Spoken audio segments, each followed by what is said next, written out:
Good morning, my colleagues. Today, my presentation concerns earthquake responses of a large reticulated dome which is installed with buckling restraint braces. The title of the presentation is just shown on this screen. First, I would like to explain the background and the aim. At present, large domes are now being constructed at locations with high seismic activities. However, there are the few studies about the dynamic behavior and the severe earthquake motions. Especially large domes should be designed to keep high resistance not to collapse. Accordingly, a technology is required to suppress the responses and to reduce the stresses and deformations. One of such technologies is application of buckling restraint braces at the substructures. As our previous study, we published a paper for the buckling load evaluation as shown in the screen. And at the next step, we are going to investigate if this kind of a large dome can be constructed at locations with severe earthquake activities. Then we are going to see the domes to be studied. The dome is composed of orthogonal grid cores stiffened with diagonal braces. The grid cores have a shape of wide edge section, and the diagonal braces a circular hollow section.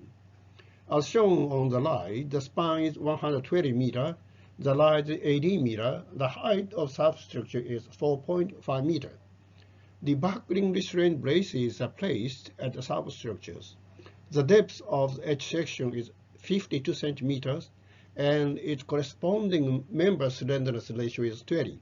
The self-weight is assumed about 2.0 kilonewton per square meters, and the safety factor against the load is about 4.1. The buckling restraint braces look like the left figure, and the sectional area is about 44 centimeters squared.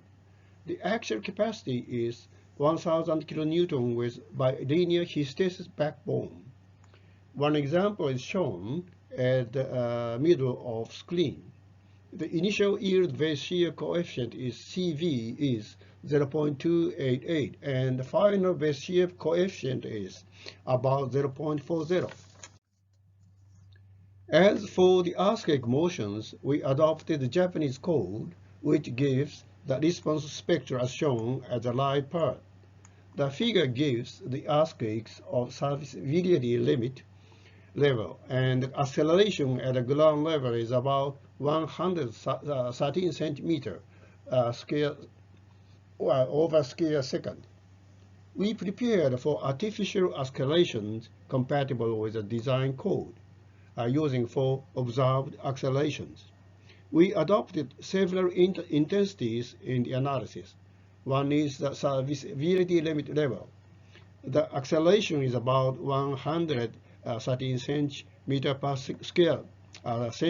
squared, and another is ultimate limit level with about 615 centimeters per square second, being 5 times the serviceability limit level. Then we look at animation of the responses based on the full nonlinear analysis. This is one of the animations of displacement under the earthquake intensity at ultimate limit level. The buckling restraint braces have experienced plasticity, which is illustrated in red.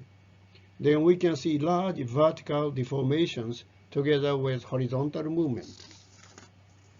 Then we look at how the deformation could be reduced by using buckling restraint braces. This screen compares the responses of horizontal accelerations on the roof. The left is the result in the case of serviceability limit level of lambda E equal 1.0, and the right is for ultimate limit level of lambda E equal 5.0.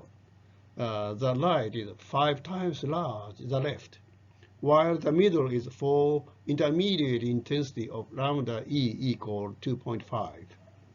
The marks in red at the center of the dome shows the maximum responses. Please focus red marks.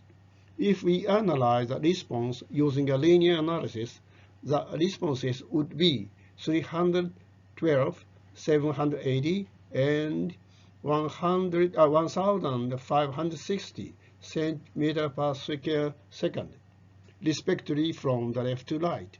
However, the nonlinear analysis reduced the responses as shown at the bottom. The reduction rate is 1.00, 0.77, and 0.61. From the comparison, we can expect a large reduction, response reduction. Next, we look at the vertical accelerations. The situation is almost same as horizontal acceleration. Thus, the reduction rate is 1.00, 1.86, and 0.56. From now, we look at the reduction of stresses of grid code. We focus the member P shown in the right part. The member P is subject to the large section. The earthquake component is just focused. Accordingly, the reduction rate is 1.00, 0.87, and 0.69 respectively. Also, from this result, we make sure that responses are much reduced. Then I would like to conclude the conclusion just shown in this screen. Thanks a lot for listening.